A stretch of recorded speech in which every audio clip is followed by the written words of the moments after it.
Est-ce que tout va bien, lieutenant? Chris faisait une patrouille hier soir. Il s'est fait attaquer par une bande de déviants. Il a dit que c'est Marcus en personne qui l'a sauvé. Chris va bien? Ouais, il est secoué, mais toujours en vie. Bordel de merde.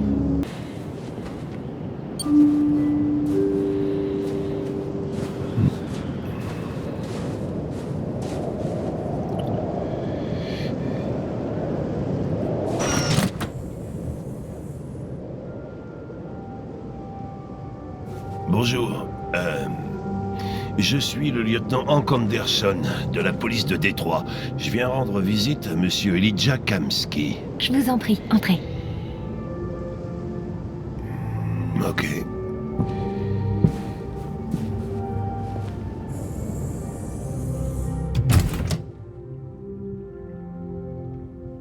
Je vais prévenir Elijah, je vous en prie, faites comme chez vous. Qu'est-ce que ça te fait?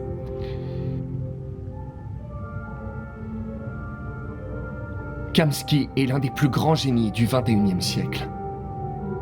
Ce sera intéressant de le rencontrer en personne. Parfois, je voudrais me retrouver face à mon créateur. J'aurais une ou deux réclamations à lui faire.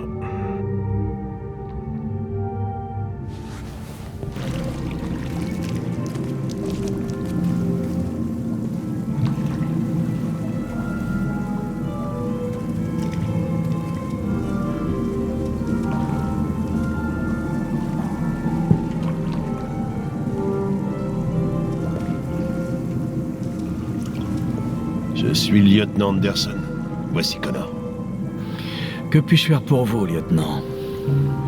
Monsieur, nous enquêtons sur les déviants.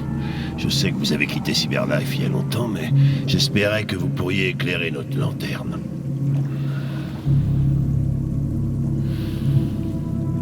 Les déviants. Ils sont fascinants, n'est-ce pas? Des êtres parfaits dotés d'une intelligence infinie et maintenant du libre arbitre. Les machines nous sont tellement supérieures. La confrontation était inévitable. La plus grande invention de l'humanité menace de causer sa perte. Ironique, n'est-ce pas?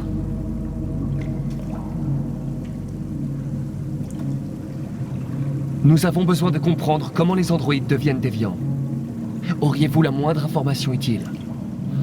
Les idées sont des virus, elles se répandent comme les épidémies. Le désir d'être libre serait-il une maladie contagieuse? Écoutez, je suis pas venu pour parler philosophie. Les machines que vous avez créées préparent peut-être une révolution.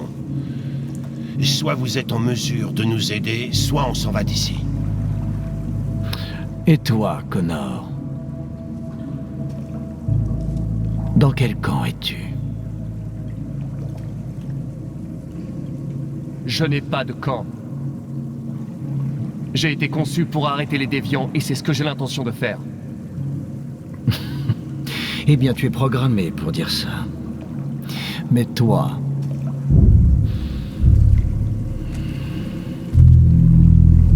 que désires-tu réellement? Je ne revendique rien. Je suis une machine. Chloé! J'imagine que vous connaissez le test de Turing. C'est une formalité. Une simple question d'algorithme et de puissance de calcul.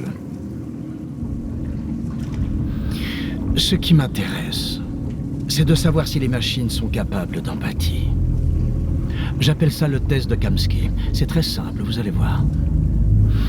Magnifique, n'est-ce pas?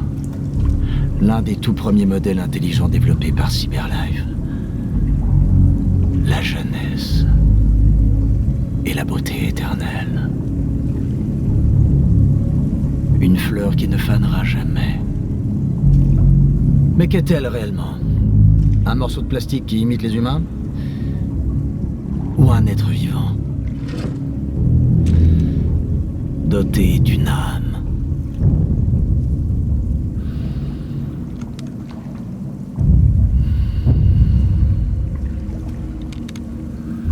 Ça va être à toi de répondre à cette question fascinante, Connor. Si tu détruis cette machine, je te dirai tout ce que je sais. Si tu l'épargnes, parce que tu estimes qu'elle est vivante, tu repartiras d'ici sans avoir rien appris. Ok, je crois qu'on a terminé. Viens, Connor, on y va. Désolé de vous Qu'est-ce avoir qui est le sorti plus de la important, piscine. Connor? Ton enquête ou la vie de cet androïde? Montre-nous qui tu es. Une machine obéissante? Ou un être vivant, doté du libre arbitre? Ça suffit, Connor, on s'en va. Appuie sur la détente, Connor! Non! et je te dirai tout ce que tu veux savoir.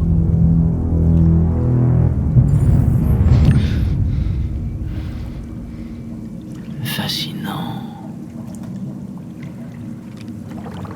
Le dernier espoir de Cyberlife pour tenter de sauver l'humanité est lui-même un déviant. Je ne suis pas un déviant. Tu as préféré épargner une machine plutôt que d'accomplir ta mission. Tu as vu un être vivant dans cet androïde. Tu as fait preuve d'empathie.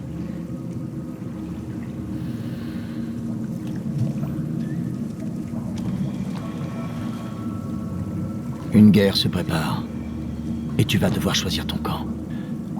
Vas-tu trahir ton propre peuple ou te rebeller contre tes créateurs? Qu'y a-t-il de pire que d'avoir à choisir entre deux camps? On s'en va d'ici.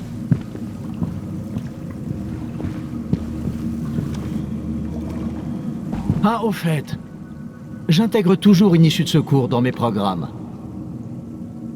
Au cas où.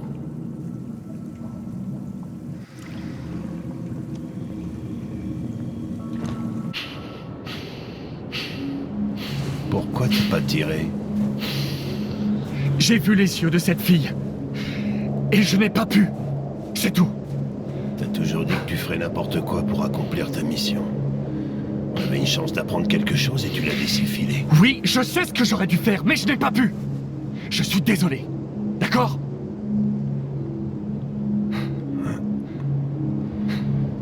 T'as peut-être fait le bon choix.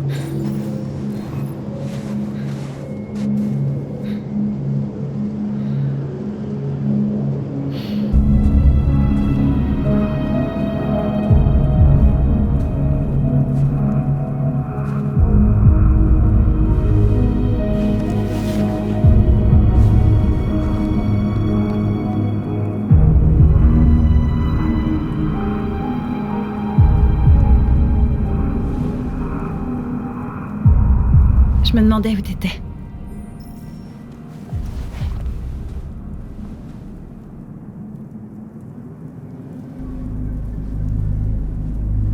J'avais besoin de réfléchir. J'aime cet endroit. J'y viens souvent. J'ai l'impression d'être seule avec le monde. On a libéré des centaines d'androïdes et il en vient encore de toute la ville. Ceux qui veulent être libres viennent à Jéricho. Les choses changent. T'as l'air préoccupé.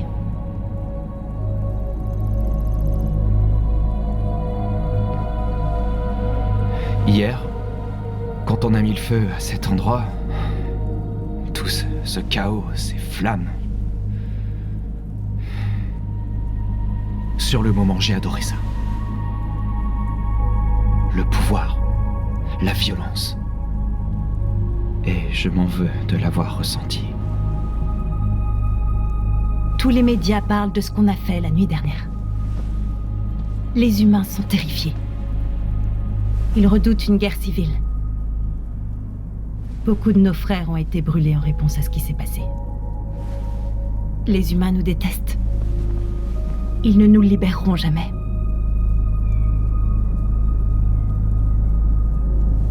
Non, les humains ne sont pas tous pareils. Certains comprennent qu'ils ne peuvent pas nous empêcher de devenir libres. Tu ne nous as pas beaucoup parlé de toi depuis que tu es ici. Qu'est-ce que tu faisais avant de venir à Jéricho?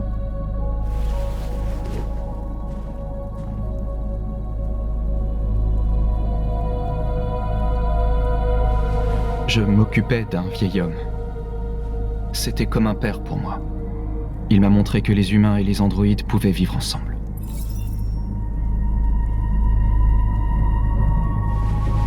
Et toi, Norse? Tu ne m'as jamais parlé de ton passé. Qu'est-ce que tu faisais avant? Je veux pas en parler.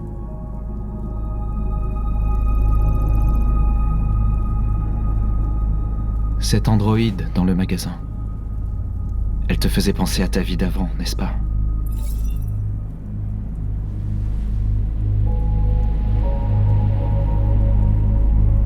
Norse, on se bat pour la même chose. On doit apprendre à se connaître pour se faire confiance. J'étais rien. Juste une poupée programmée pour satisfaire les humains.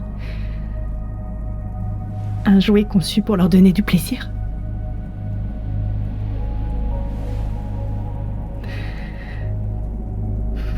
Un jour, j'étais avec un client qui m'avait loué.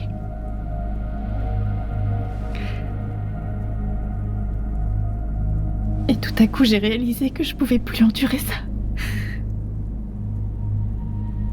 Je l'ai étranglé et je me suis enfuie. Voilà, tu sais tout.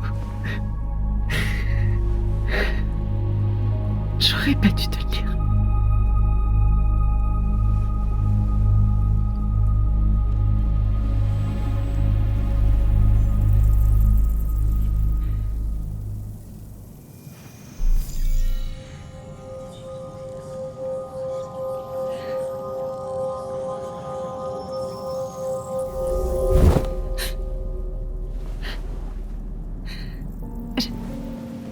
J'ai vu tes souvenirs.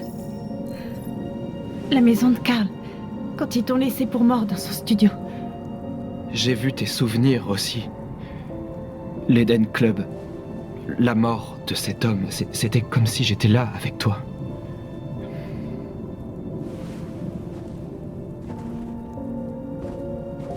Norse.